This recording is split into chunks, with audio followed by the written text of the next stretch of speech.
สาขาอาชีพและทุกหน่วยงานต้องกดโกงรังแกข่มเหงเอาเปรียบมีอยู่ทุกสาขาอาชีพทุกหน่วยงานเด้อจริงๆแล้วบ่มีผู้ใดปรารถนาและต้องการจะเป็นจังซั่นแต่ว่าโดยความเห็นแก่ตัวความกดโกงเอาเปรียบเห็นแก่ตัวนั่นแหละมีทุกสาขามีทุกอาชีพผู้ใดก็เป็นที่น่ารังเกียจเด้อมีผู้ใดปรารถนาเราต้องการคนแบบนั้นเขามาสู่หน่วยงานของเจ้าของนะจังว่าอาชีพกับความซื่อสัตย์มันต่างกันอยู่เด้อาชีพก็คือว่าสุจริตเบิดแหละแต่ที่ว่าอาชีพแต่ว่าความบ่สุจริตคือความเห็นแก่ตัวที่มันซ่อนเล็กในใจมันที่ซ่อนเล่นอยู่ในใจของแต่ละคนในความโกดโกงความบ่เปรียบความข่มเหงความข่มขู่มีเบิดนะอยู่ในความซ่อนเล่นในใจของแต่ละคนซึ่งความจริงแล้วทุกๆคนบ่มีความปรารถนาอย่างนี้ผู้ใดมากดโกงมาเอาเปรียบมารังแกข่มเหงเจ้าของแบบนี้จังว่าคำว่าอาชีพนี่ก็ยังเว้าเต็มบ่ได้ว่าสุจริตแต่ว่าความซื่อสัตย์ต่อหมู่คณะต่อผู้คนความบ่รังแกความบ่ข่มเหงความบ่เอาเปรียบอันนั้นแหละเป็นความดีเป็นความดีที่เป็นเครื่องระลึกนึกถึงกันได้แต่ว่ารังแกข่มเหงเอาเปรียบข่มขู่สิ่งทั้งหลายเหล่านี้บ่แม่นเครื่องขู่ที่สิเฮ็ดให้คนเคารพนับถือกันจังซั่นซึ่งไผๆก็บ่ต้องการดอกฉะนั้นถ้าทุกคนบ่ต้องการสิ่งเหล่านี้เฮาก็อย่าเป็นคนที่รังแกข่มเหงเอาเปรียบบุคคลผู้อื่นผู้ใดก็บ่ปรารถนานะแต่ว่ามันก็โกงกันทุกคนนั่นแหละโกงกันทุกหน่วยงานนั่นแหละอย่างน้อยๆก็ตั้งขึ้นบ่โกงซะผู้หนึ่งคือเฮาเอง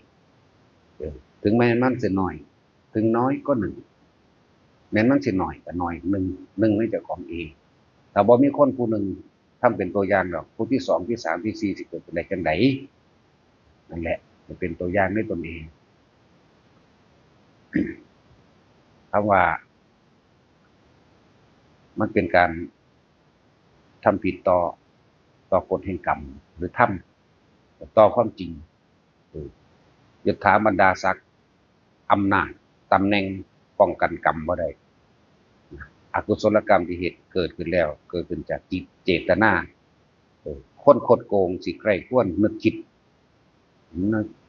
นี่เห็นบ่เจตนาเกิดก่ออารมณ์เกิดขึ้นเรื่อยๆเฮ็ดจังได๋สิได้อันนั้นเฮ็ดจังได๋สิได้อันนี้เฮ็ดจังได๋สิควบคุมคนผู้นั้นผู้นี้ให้เป็นไปดังที่ตัวเองต้องการจะเป็นคนอยู่ใต้อำนาจคนที่อยู่ในบริเวณนั้นหรือหน่วยงานนั้นลงเห็นคล้อยตามตัวเองได้นี่จิตเจตนานี่กรรมนี่คือตัวกรรมตัวนี้ตัวเจ้าของบ่ได้หรอกมันสิออกกลเล่ห์เทพอุบายเว้าเล่ห์เหลี่ยมหลายอย่างเพื่อสิให้เขาคล้อยตามตัวเองเพื่อสิให้เขาเฮ็ดตามตัวเองเด้หมายถึงว่าเอาเถอะเจ้าสิมียศถาบรรดาศักดิ์ใหญ่ตำแหน่งใหญ่เพียงใดก็ตามแต่ว่าเจ้าโกงกรรมบ่ได้ก็แล้วกันการกระทำแห่งตนโดยจิตเจตนาฝังลึกหลากลงไปสู่อารมณ์แห่งตน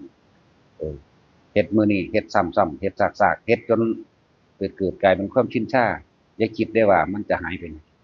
มันก็ฝังลึกอยู่ในหัวใจเจ้าของเองอยู่ในความรู้สึกนั่นแหละเดี๋ยวสมมันก็บอกไม้ไผ่ที่เฮายัดลงไปเอาอันอื่นถมขึ้นตัวนั้นบ่ได้สูญหายเด้ตัวเหตุก่อน2 3 4 5 6 7 100ครั้งพันครั้งแสนครั้งก็บ่ได้หายเพราะว่ามันมีหนึ่งอยู่ทางใต้การกระทำครั้งที่หนึ่งอยู่ทางใต้บ่มีหายก็แล้วกันผู้ใดก็บ่ปรารถนาความกดโกงผู้ใดก็บ่ปรารถนาอยากอยู่ใกล้คนเอาเปรียบรังแกและข่มเหงฉะนั้นทุกคนก็บ่ปรารถนาแล้วก็ลองเลิกนึกขึ้นมาเฮาจะเป็นต้องเป็นผู้ที่หนึ่งในหันพอเฮาเป็นผู้เป็นหนึ่งในหันในการบ่กดโกงบ่รังแกบ่ข่มเหงบ่เอาเปรียบบ่ใช้ตำแหน่งในการรังแกผู้อื่นเอาเปรียบผู้อื่นตำแหน่งอำนาจหรือยศถาบรรดาศักดิ์ให้เขาทำไปเถอะคนที่มียศถาบรรดาศักดิ์เมื่อมียศมันก็เสื่อมยศได้เป็นธรรมดา ยิ่งความกดโกงรังแกข่มเหงเอาเปรียบด้วยความอยุติธรรมยิ่งเสื่อมเร็ว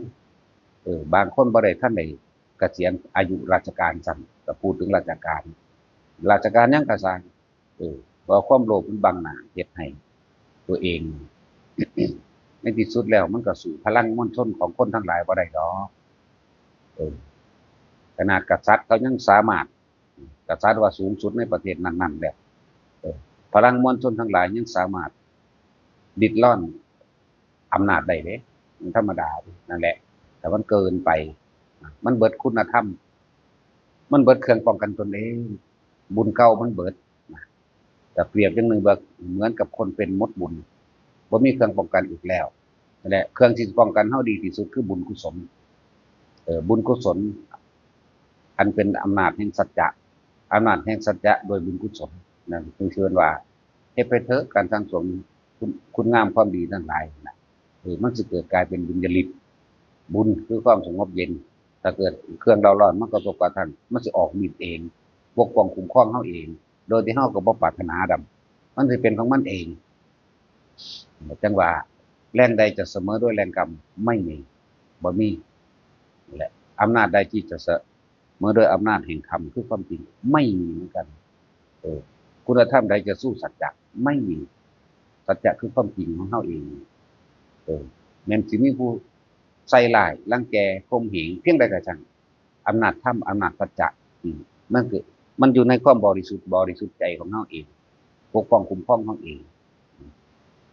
จากประสบการณ์จริงก็เคยเป็นมาหลายอย่างแล้วบ่มีหยังเฮ็ดเฮาได้ไผสิใส่ร้ายไผสิกล่าวตูเฮาอยู่เฉย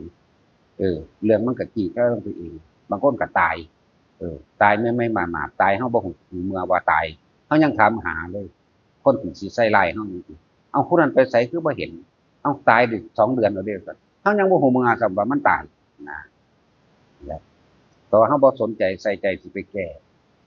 สิไปเอาชนะด้วยการอธิบายเหตุผลนั่นนี่ให้เขาฟังบ่ปัญญาของคนมันถึกปัญญาของคนมันสว่างต่างกันความต่างกันนั่นแหละจากวันนี้แหละยุคกาขาวแล้วก็ทินกาขาวพร้อมบ่ว่าแต่ยุคบ่ว่าแต่ทินเรื่องซั่นตามธรรมชาติกามันมีบ่สีขาวเนาะมันมีแต่กาสีดำก็นั่นแหละความเห็นผิดเป็นถูกความเห็นธรรมเป็นอธรรมความเห็นความจริงเป็นความไม่จริงเรียกว่าทินกาขาวยุคกาขาวพร้อมสั่นเป็นสั่นมันมีอยู่ว่ากาขาวในโลกมันมีเด้มันแต่กาดำนั่นแหละบัดนี้ในใจของคนเห็นผิดโดยธรรมมากที่สุดนะมาก99%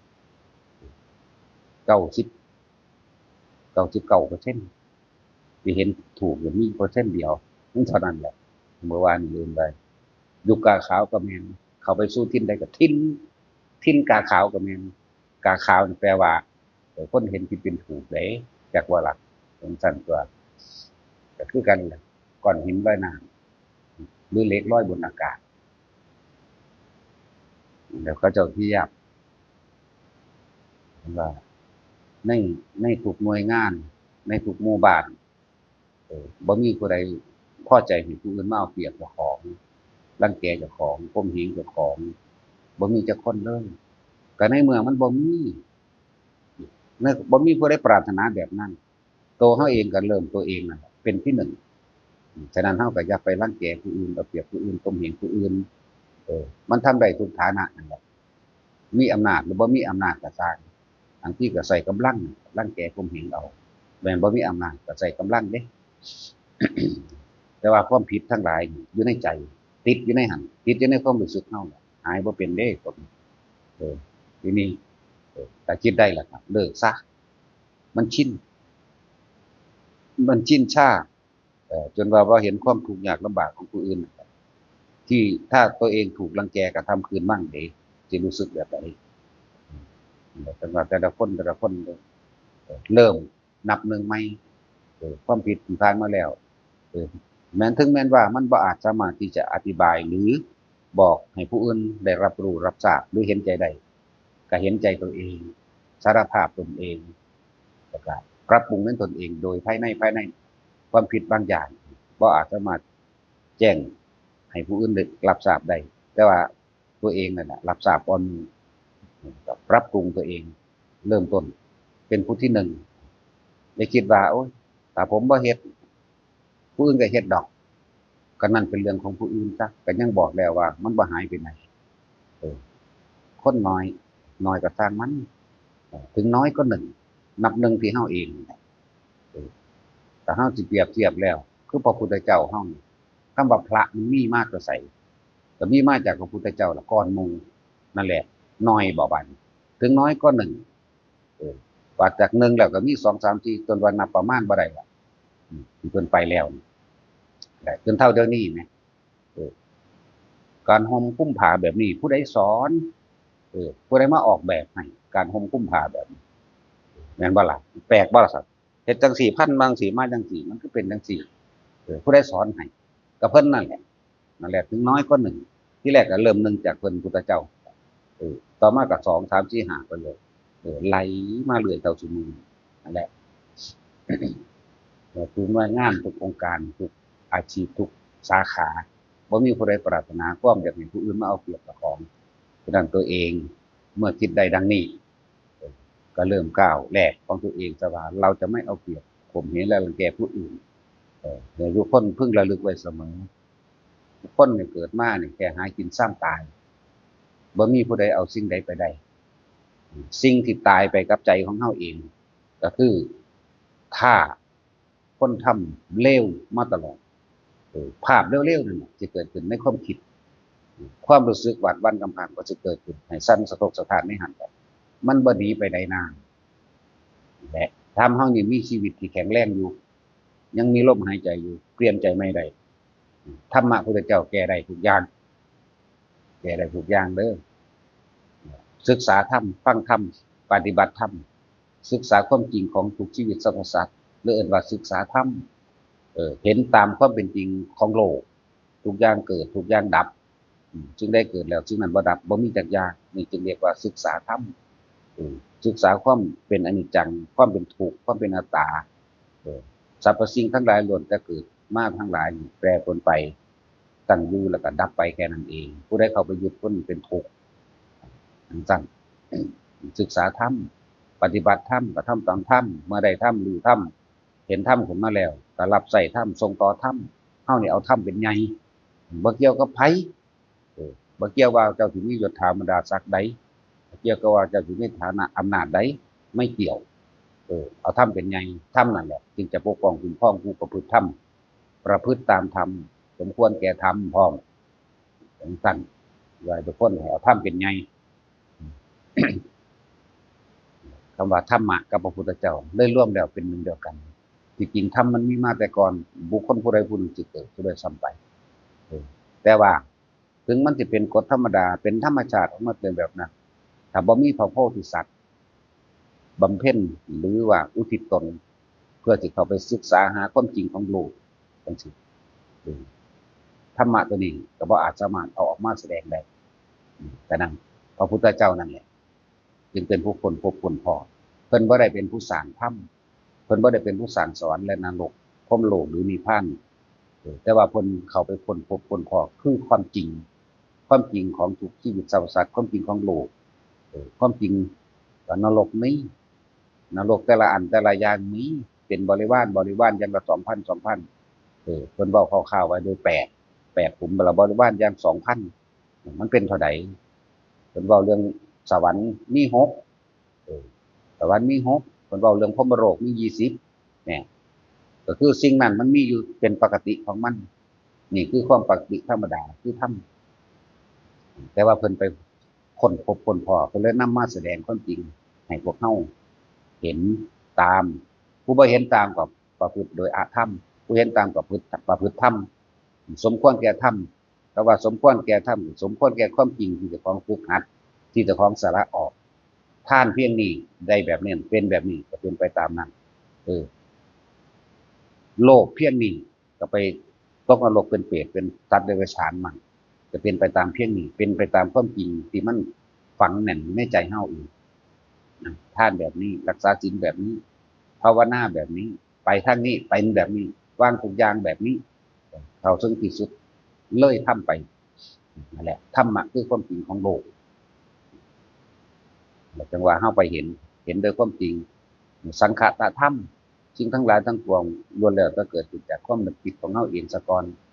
จึงก่อเกิดเป็นรูปเป็นร่างเป็นตัวเป็นตนขึ้นมาเวียนว่ายตายเกิดอยู่ในนี้จึงเรียกว่าสังขตธรรมสิ่งต่างๆทั้งปวงเป็นเครื่องประกอบกันขึ้นปรุงแต่งกันขึ้นเพื่อให้เกิดทั้งรูปธรรมและนามธรรมเองยังเกินกว่าสังขตธรรมแต่ว่าถ้าเฮาเข้าใจคำว่าต่อไปนี้เฮาสิบ่คิดนึกปรุงแต่ง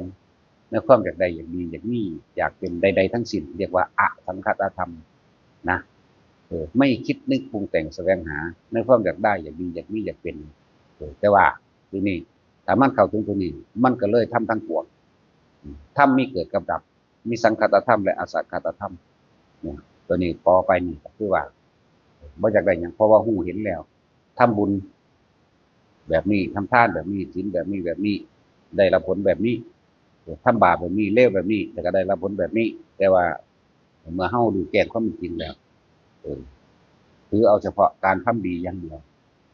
ที่นี่เอายังเป็นหลักเอาทำเอาความจริงเป็นหลักเดินทำตามความจริงความจริงนี่เป็นความจริงทั้งที่เป็นกุศลหมายถึงกุศลธรรมนั่นเองเฉพาะกุศลธรรมะอย่างเดียวกุศลธรรมะเฮาสิสะสมหรือว่าทำเฉพาะอันมันเป็นบุญกุศลทำแล้วนี่ไม่เบียดเบียนทำร้ายผู้ใดผู้หนึ่งเสียชีวิตและทรัพย์สินตลอดทั้งคนและสัตว์กุศลธรรมะส่วนอกุศลไม่เอาขาดออกมันก็เป็นอัพยากตาบ่ปรารถนาสิ่งที่ตัวเองกระทำไว้เราไม่ได้ทำดีเราไม่ได้ทำทานเราไม่ได้ทำเพื่อที่จะให้ได้อะไรและเป็นอะไรขาดออกจากความคิดปรุงแต่งในความอยากได้ดีมีเป็นขาดออกเรียกว่าอสังขตธรรมเป็นก็เป็นอัพยากตาอยู่ระหว่างท่ามกลางดีเห็นชั่วเห็นแต่ว่าทำไปตามกุศลธรรมะอย่างเดียวแล้วก็พอไปหวังความดีที่เจ้าของเห็นไปว่าเยื่อเหมือนกันแหละกับเปรียบเทียบว่าอย่าทำท่านเพิ่มทุกข์โดยการปรารถนาหวังผลในท่านมีจิตอุพันในผลแห่งท่านเพื่อความได้ดีมีเป็นบ่เอาท่านซื่อๆเลยท่านบ่มีหยังบ่คิดต่อหยังพร้อมนะฮะเฮ็ดเป็นตัวอย่างเฮ็ดเป็นนิติเฮ็ดเป็นแบบอย่างเฮาจึงเอาทำเป็นใหญ่ทำเป็นใหญ่ผู้ใดสิเว้ามาแนวใดก็แต่เฮาเว้าโดยธรรมเนี่ยต้องเข้าใจว่าเฮาทำเป็นใหญ่บ่เข้าใจก็สร้างเฮาก็บ่สนอยู่แล้วเข้าใจบ่เข้าใจก็สร้างเฮาบ่ได้สนสิไปอธิบายคนนั้นคนนี้ทิ่มอย่างเดียวเว้าแล้วไปแล้วไปเว้าแล้วลืมบ่นำเข้ามาคิดใหม่เออแล้วถ้าไผสิเข้าใจบ่เข้าใจนั่นขึ้นอยู่กับความสังสมของบุคคลผู้นั้นเฮาสิเอาความบริสุทธิ์ให้ก็เอาให้บ่ได้เฮาจะเอาปัญญาโดยความเห็นต่างๆให้ก็ให้บ่ได้เอาความรู้ให้บ่ได้ลดแห่งธรรมให้กันบ่ได้กำแก้ให้กันบ่ได้บ่ล่ะจังซั่นบุคคลผู้หนึ่งบริสุทธิ์แล้วจะเอาความบริสุทธิ์ให้บ่ได้เป็นจังซั่นบอกว่าทุกคนน่ะจึงเอาตัวเองนั่นแหละเป็นที่ตั้งอัตตะสัมมาปณิตะตั้งตนไว้โดยชอบธรรมตั้งตนไว้โดยชอบธรรมเด้อคำว่าโดยชอบธรรมหมายว่าฝึกหัดธรรมกระทำตามธรรมอาจเป็นความจริงแต่ว่าเราไม่เอาฝ่ายที่เป็นอธรรมเราจะเอาเฉพาะเอานี่ไม่ได้เอาแต่ธรรมคือกระทำตามธรรมคือความจริงความจริงถ้าเดินแบบนี้ไปนี่ไปสู่สวรรค์โลกตลอดทั้งปณิพพานอธรรมบ่เอาเดินไปแบบนี้ลงมหาเวทีเป็นที่สุดนะเวียนว่ายตายเกิดบอกว่าธรรมะพระพุทธเจ้าเท่านั้นสามารถแก้ความเกิดได้บางมันแก้บ่ได้นะศาสนาใดก็ช่างที่เพิ่นสร้างสอนมักมีองค์แปดหนทางถึงความบริสุทธิ์บุคคลใดศาสนานั้นแหละบริสุทธิ์แล้วก็ให้เข้าใจคำว่าพึ่งตนตั้งตนไว้โดยชอบอัตตะสัมมาปณิทิจเนี่ยตั้งตนไว้โดยชอบธรรมคำว่าธรรมเฮ็ดหยังก็แล้วแต่เอาธรรมนั่นแหละมาเป็นเครื่องพิจารณาในการกระทำประโยชน์น้อยประโยชน์มากถึงบอกว่าธรรมคำว่าธรรมศึกษาให้ละเอียดเด้ธรรมมันก็มีทั้งอธรรมและธรรมอยู่ซั่นทุกคนน่ะตั้งมั่นศึกษาอย่างดีแล้วศึกษากระทำตามนั้นแหละพุทธเจ้านำมาแสดงแล้วพวกเฮามันง่ายแล้วเฮ็ดนำเพิ่นโลดเพิ่นบอกนะถ้าเฮ็ดแบบนี้เด้อเป็นแบบนี้เฮ็ดโลดเฮาบ่ต้องไปแหวกแนวหยังดอกใด ในโลกหรือโดยความจริงทั้งหลายแหละคือว่าบ่มีสิ่งใดสิ่งหนึ่งมาดลบันดาลให้พวกเฮาทุกข์และทุกข์ใดบ่มีสิ่งใดสิ่งหนึ่งบ่มีสิ่งศักดิ์สิทธิ์เทพเทวดาอินทร์พรหมทั้งหลายพระจงพระเจ้าทั้งหลายว่าอาจสามารถที่มาดลบันดาลให้พวกเฮาขึ้นสวรรค์ได้ตกนรกได้บ่เลย ตัวเองล้วนๆตัวเองล้วนๆคือเฮามาเกิดเฮาก็มาเกิดเองโดยตัณหาและอุปาทานเฮาเองความอยากและความยึดของเฮาเองเด้บ่แม่นพ่อแม่เฮ็ดให้เกิดเออมันมีความอยากและความยึดในความเห็นร่วมสมรู้ร่วมคิดซึ่งกันและกันเด้เมื่อสมรู้ร่วมคิดซึ่งกันและกันแล้วก็เลยมาเกิดร่วมกันหรือว่ามีกรรมเป็นเผ่าพันธุ์มีกรรมเป็นทายาทกระทำกรรมอันใดไว้หมายถึงสมรู้ร่วมคิดด้วยจิตเจตนาร่วมกันนั่นแหละเออ จึงมาเป็นทายาทกรรมนั่นแหละเรามีกรรมเป็นเผ่าพันธุ์กรรมทายาทากรรมโยนิกรรมพันธุกรรมปฏิสารนานี่ปฏิสารนามาทำรวมกันเด้อนั่นแหละจังซั่นแหละจังว่าจงออกจากความเห็นทางที่คล้อยตามโลกโลกก็เป็นคือว่านั่นแหละทุกคนเคยเป็นมาแล้วอยากได้อยากดีอยากมีอยากเป็นจีโลกจีรักจีตัวมีหมดในนี่แต่ว่าไม่สูญหายไปไหน นึกเมื่อไหร่ถึงเมื่อนั้นเป็นเมื่อนั้นเห็นเมื่อนั้นกังวลเมื่อนั้นฉะนั้นจงพยายามอยู่ในปัจจุบันซะเฮาได้รู้ธรรมภาษามาแล้วเพิ่นนำแนวมาแล้วสัมมาทิฏฐิเด้ธรรมภาษามามีความเห็นถูกต้องตามความจริงเห็นตามความเป็นจริงทุกสิ่งทั้งหลายทั้งปวงเกิดขึ้นแล้วดับหมดเกิดขึ้นตั้งอยู่ดับไปกายก็เกิดขึ้นตั้งอยู่ดับไปความคิดก็เกิดขึ้นตั้งอยู่ดับไปนี่ของสำคัญจึงไม่ควรยึดมั่นถือมั่นในสิ่งทั้งหลายทั้งปวงอันเป็นความคิดเฮาเองนั่นแหละเพราะ